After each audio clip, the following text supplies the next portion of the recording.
I'm Dr. Michael Patterson, clinical psychologist and EMDR Europe accredited senior trainer. I run trainings and workshops for experienced mental health professionals. In this video, one of them is asking me a particular question. Please join us.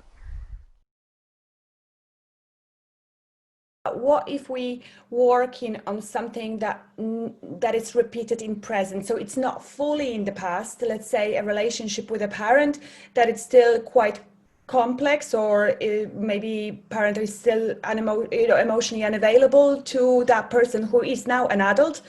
So there's like just what you said about cluster of experiences in the past, but they in a way still continue to some extent in the present.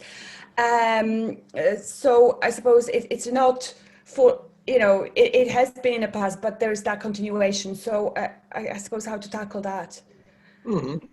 So one of the, the way I would see the question is that where a client is in a continued threat situation with history, then how can we handle that in terms of processing?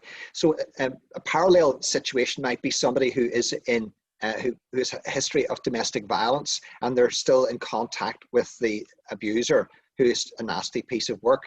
So the potential is that for processing the past events, the SUD may not go down totally to zero because of the ongoing situation, whether it be the relationship issue with the parents as it is now, or the abuser, or the military veteran who's processed past traumas, but they're due to be redeployed to a war zone in the next 3 months' time.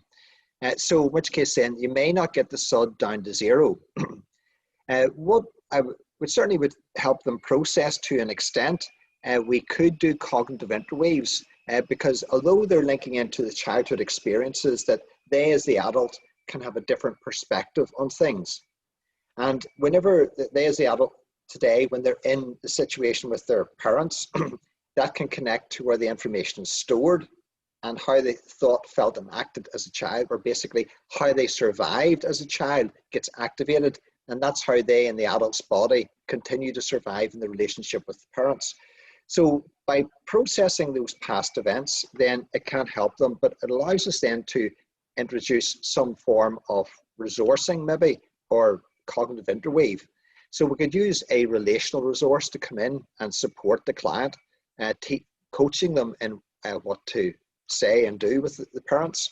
Or it could be where the client has a friend who they've been known for a long time, who has a different relationship with their parents. So we might say to him or her, well, how does your friend interact with his or her parents? Well, he tells them what he wants them to hear. He puts down boundaries. Well, if your friend was giving you advice, what advice do you think your friend would give you? And then the client has probably heard all this already from the friend. And then, well, do you think you, the adult, could do that? Maybe. And so then, okay, just let's pretend that you're sitting with your parents now, knowing what you know how to handle it, and then just saying and doing what you feel you need to. So we could add in the bilateral stimulation at that point. So that could be enough, having processed some of the past material, but bringing in that cognitive interweave really as a, I suppose, like a relational resource. What would your friend say, or what would your friend do? Then using that to help the client in the present.